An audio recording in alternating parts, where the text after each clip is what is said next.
Hey guys, Dan here, and today we're going to look at my 172 scale perfect grade Millennium Falcon. If you're not familiar with how Bandai markets a lot of their kits, perfect grade is the grade that refers to their largest scaled, typically, and most expensive, most premium kits that they sell. So when I say perfect grade, I'm not saying this is a perfect representation of the Millennium Falcon, it's just that that's how Bandai markets it.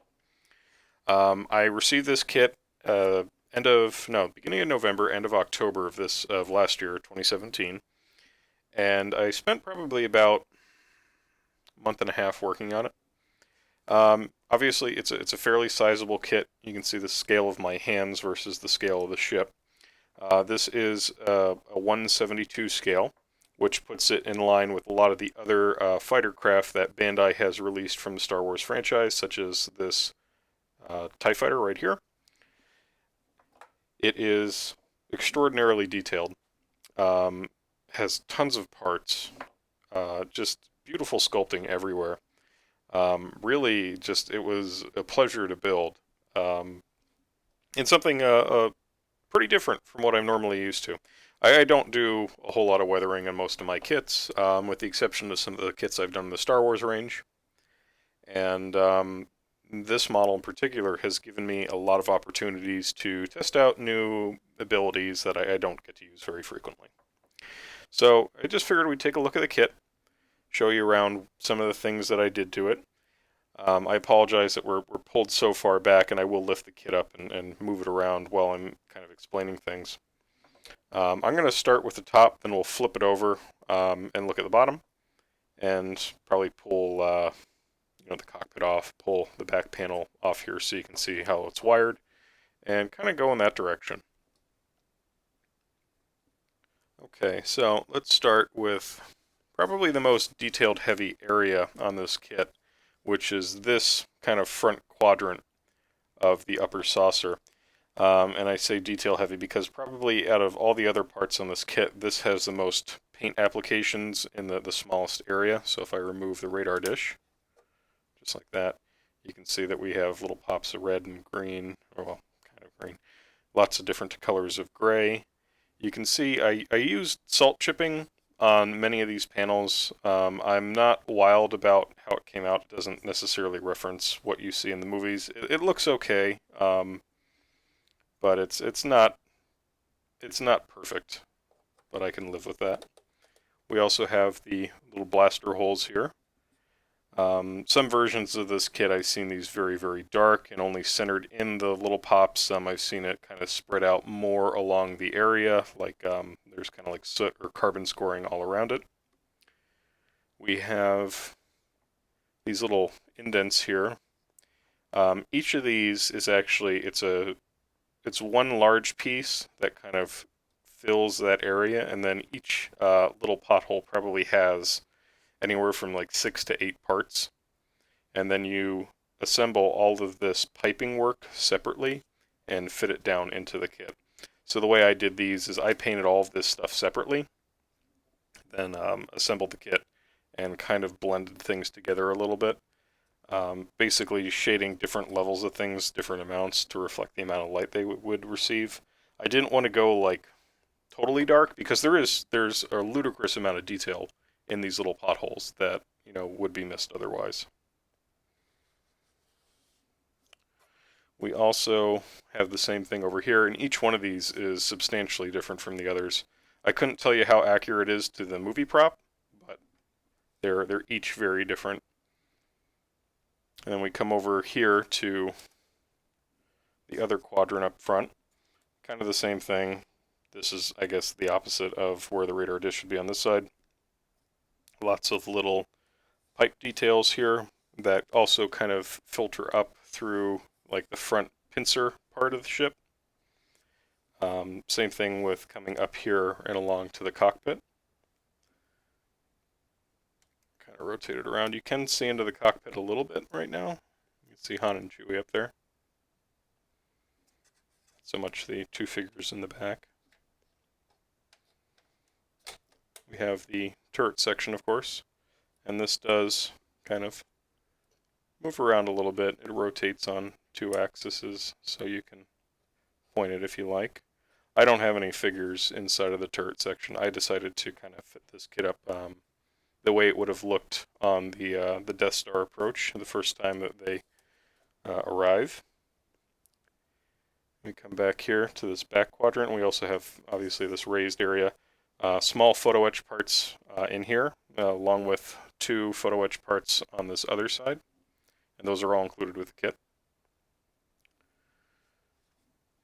This section back here, which I believe is part of a tank or a howitzer or some sort of like World War II era model kit that they had kit bashed in here, and you can actually see like a little hatch access door on there from the original model. You can also, I know it's probably difficult to make out with the amount of light in the room, but there is lots of streaking kind of going down the hull. Some versions, references I've seen of this kit, the streaking's very dark, almost like black lines. I didn't want to go that dark. I wanted something a little more subtle and a little more realistic. I think the reason why it's so dark in some of those references is simply because in the movies, you know, the model kit that they used, the shooting prop they used on screen, is only visible for, you know, seconds at a time. So you need to make that visual impact right when the ship enters the scene. I'm going to set the model down now, actually, and I'm going to take off this rear section of the saucer. In terms of part count, this section of the kit definitely has the most dense quantity of parts on it. You can see that each of these little flaps here on the back, these are each separate, along with all of the little, I don't know, air brakes, whatever you want to call these little aerodynamic features up here. And then all the pipework on this upper hull, all of these little pieces that are clearly parts of like car suspension and other things, all of those are separate pieces. And you can kind of see when I flip this over, there are quite a few of the holes visible and indents visible where all of these different things fit in. You're also provided with some, these are chunks of black tape to prevent light bleeding. It is still somewhat visible. You may be able to see, for example, here between the black detail part and the upper hull, that there is some tiny amount of light visible, so you could of course fill that if you feel it's necessary. I didn't really notice it when I shot my kit or when I was looking at it, so I left it go. You also have up here 6 photo etch parts. You also have parts to do these in plastic if you want, but since you have the photo etch parts, you might as well just use those, and they look fantastic. If you look at the right angle, if the light catches at the right angle, you can make out the fans that are in the that sit below the photo etch.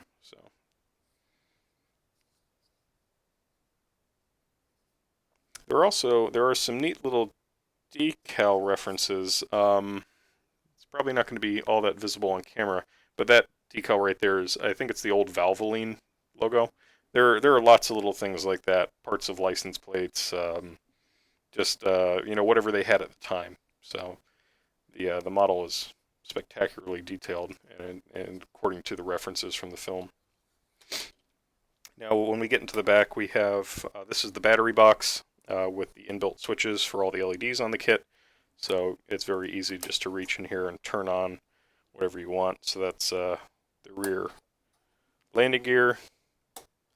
I think I just turned on the cockpit. Yes, that's the cockpit. And then the main event, the main drive unit. So now if I pop this guy back on. And on mine, the fit of this rear hull segment isn't fantastic. So it can kind of pop open a little bit. But when we flip it up,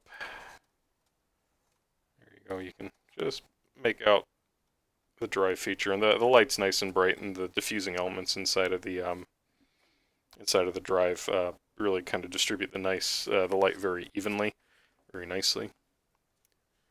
If we come back here to the final quadrant of the upper hull, we have very similar to The other side with this indent there, lots of pipe work. A lot of these pipes are probably, well, they're certainly less than a millimeter thick, so they're very fragile. You have to be very careful when you're assembling all this, but they look really nice. Okay, so I'm going to pop the antenna off. I'm going to pop the rear hull armor off because this tends to fall off when it's upside down. Make sure the battery box is in tight because that can also come out. And before we flip it, oh, you need to be careful when you grab on this kit because I just popped that right open.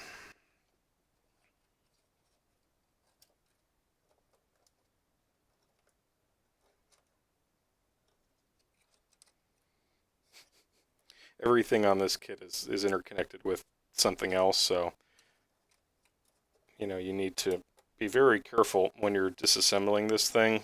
Say you're shading, you need to go back in and paint something else, because that's how I did. I assembled and disassembled this thing probably 5-6 times during the build process.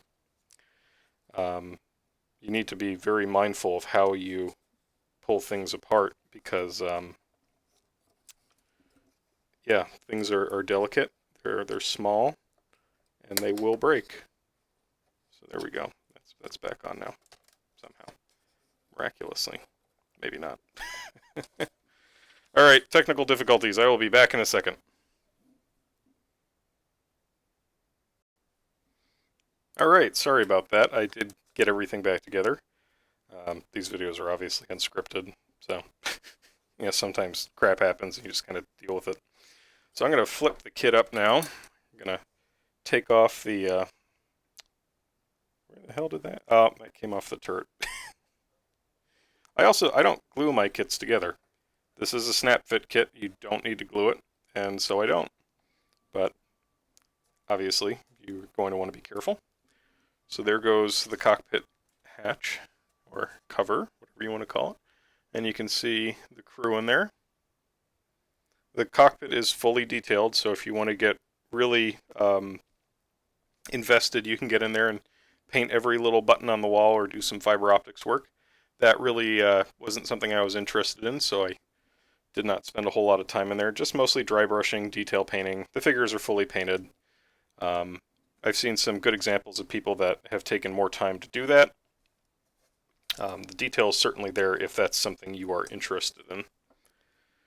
Okay, so now I'm gonna flip this kit over on its side. All of the two hatches on the inside, they're basically duplicates. The exterior, all the greebling on that is different for each hatch. Same with the surrounding panels here, and a lot of the greebling in these perimeter panels are all separate pieces, so there are tons of little details in there. I kept this pretty simple with a weathering wash and some decaling just to pull out the surface details that are in there. You can go in there and individually paint a lot of the little features if that's something that you want to do. And if we continue to rotate the kit around, you can see the other side now. So the greebling is very different on this side. The center hatch here is identical, but then the exterior is different. Same thing as we rotate around here, and we start going up the front of the ship. And both sides of the front mandibles are similar with some of their basic structures, but also very different. I also like, it's fun to start looking for things in this kit to figure out what it was actually made out of. Like this looks like the housing for a transmission and from a car, for example. You have one on the other side. There are all these little things that you can really pick out on this kit thanks to like just the high resolution printing that Bandai put into it. The front mandibles are also fully detailed all the way down to, I think that's a cargo hatch at the front. I don't know for certain. One thing I was a little disappointed by is I think In Empire, this kit had headlights up on the very tips of the mandibles. This kit does not have LEDs, though, up here to simulate those headlights. So I guess that's something to keep in mind if you're interested in modding your kit and you want to put in more lights. Okay, so now we're looking at the bottom of the Falcon. Right away, you'll notice that this is the version of the Falcon from New Hope. The Empire version has two more raised sections down here, and then these two indents are considerably smaller. Also, the New Hope version of the Falcon only has 3 landing gear, so two back here and then 1 up front. The Empire has 5, with 2 more being on those raised sections up here. In many ways, the bottom is even more detailed than the top. You have these large indents down here that are filled with piping and support work. They're actually these like kind of girders that I'm pointing at right now that run the length. Each of these is also different, and they're probably made up of anywhere between like 12 and 15 parts a piece. Same thing, you have the potholes, the recesses on the mandibles. They're also very detailed, probably like 6 to 8 parts a piece. We have kind of a similar color application to the top, where the different panels are their respective colors.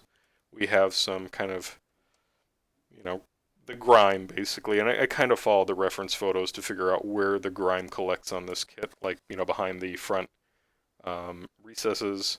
Again, we have the streaking on the hull, this time going in the, going towards the center of the ship rather than away, because that's how the kit is sloped. One thing I'm not wild about on this kit, and you're going to kind of see it here, these panels on these raised sections here are they're like veneer. They fit onto the blank piece underneath, and it's not a good connection point. I believe I've glued all of mine into place, and they still there's still a bit of a gap there. So I guess that's one thing to watch out when you build yours. On the back here, towards the drive, all of this is made up of probably like 20 or 30 pieces. It's insane, the level of detail back there. And there's also my favorite little touch on this kit, which is a reference to the films, because it was actually there. There's a little sticker here, a little decal, and it says "Drive Safely" right in the back. You can also see there's a decal here, for example, which looks like an avionics control panel from some sort of airplane. There's another one that looks like a button panel from something else. Just yeah, some really interesting little Easter eggs that are on this kit. If we move down here, we have this kind of scraped area here. Looks like it's I don't know, got too close to an asteroid or something. There is a panel beneath the actual hole in this kit, and that's a separate part that you can paint, well, separately. And then when I did this, I airbrushed this a couple different times, came back in with the panel color, went back out with the scorching color, and just kind of went back and forth a few times till I found, like an even medium, something that I liked. And then we have this lower component here that all of this stuff here, these are all different separate parts with different piping and things on them. Just, a ton of detail, and I keep saying that word, and I hope you're not getting sick of it, but that's what this kit is. This kit is detail. We also have the ability to remove this section of the hull, and you can insert the boarding ramp here. You can paint that up if you like. There's a light up here, which kind of projects into the interior. There is a single panel back here, which represents the hallway at the end of that boarding ramp. And this kit also does feature landing gear that you can build, so you can display this kit like in a diorama setup in like the Tatooine hangar, or the Death Star hangar, or wherever you want. I didn't do that. That's not really something that appeals to me, and I actually didn't even paint the boarding ramp or the landing gear when I did this, just because I knew when I displayed this kit it would be in flight, so it made sense to me at the time. So that's what the Falcon looks like up close. My kit is fully painted. I appreciated the whole thing with, geez, what was it? Gaia Notes black or maybe navy blue. Kind of tempered that out with some darker gray colors, so it wasn't just the high contrast black. Then I painted the hull with Gaia Notes, Gaia Colors, whatever they're calling themselves these days. I think it's neutral gray #1. It's a very kind of close off-white color. And between the pre-shading and the gray primer that I used, it created this nice kind of very light gray color overall. And I went back through and I shaded a couple different ways, doing some post-shading with some blacks and some grays. Obviously, kind of darker up here, because that's what the references show, darker around the recesses, some darker parts, with the exhaust back here, any sort of battle damage. After all that, I started going through and doing the different color panels, just masking them and painting them, sometimes painting them a few times if I wasn't satisfied with the color. I was also doing salt chipping around that time. After everything was painted, I went through and started doing dry brushing, started using pigments and washes to just kind of build up the grime on the kit. Lots of kind of light streaking, just taking a brush and dragging it down with a little bit of panel line wash on it every time. And eventually built up to this. Generally, kind of as a rule of thumb when I was working on this kit is if a part was deeper into the kit, like a pothole here, for example, that was a darker color, and as we moved up away from the most deep parts to the most superficial, started going with lighter colors. So you will notice that, for example, some of these high parts here on this rear hull plating are all a lighter gray than the surrounding hull plates, for example. And that was just a choice to help with the illusion of scale with my model. So overall, this kit, like I mentioned, took about, I'd say over a month of pretty consistent work almost every day. That's when the weather was still cooperating. Now that we're into January and the weather's crap, this would probably take me 2 or 3 times as long to complete. I really had no problems with this model other than kind of the misshapen, and I say misshapen, for Bandai, like this is a pretty big deal that this doesn't line up perfectly. 99% of their stuff is, it works exactly as advertised. So I did kind of have to torque and twist this around a little bit until I got it roughly into the shape that I needed, that it would fit the hull well. The photo etch parts were super easy to use. I mentioned the 6 here, 2 here, the 1 there. There's also a band that wraps all the way around the cockpit. Again, they have polystyrene parts for that if you don't feel comfortable using photo etch, but really photo etch parts are nothing to be afraid of.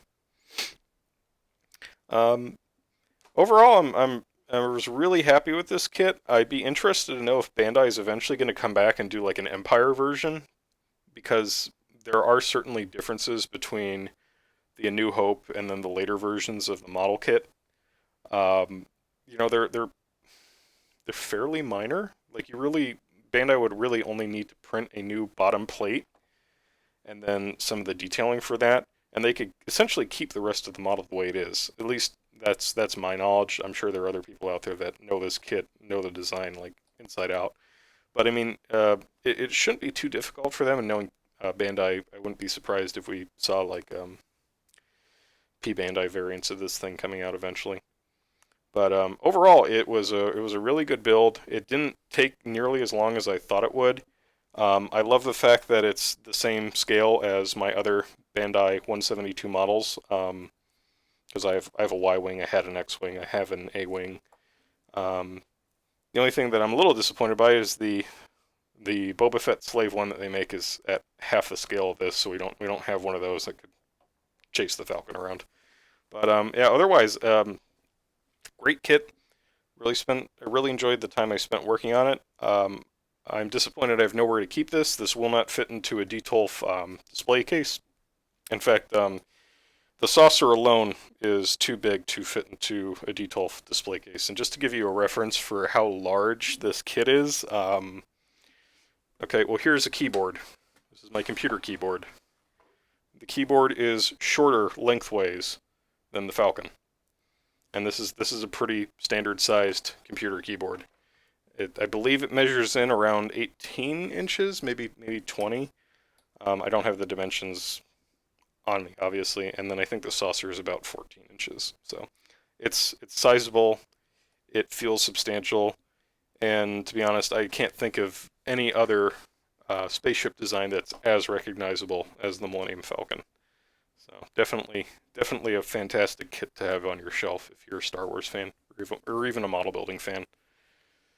All right, well, hey, thanks for taking a look at the Millennium Falcon with me. If you have any questions, leave them down in the comments. Are you going to get one? Have you already got one? Is yours built? I haven't seen a whole lot of them around on YouTube or really anywhere else that people have completed, so I'd be interested to know. Till then, Dan out. Take care, guys. See ya.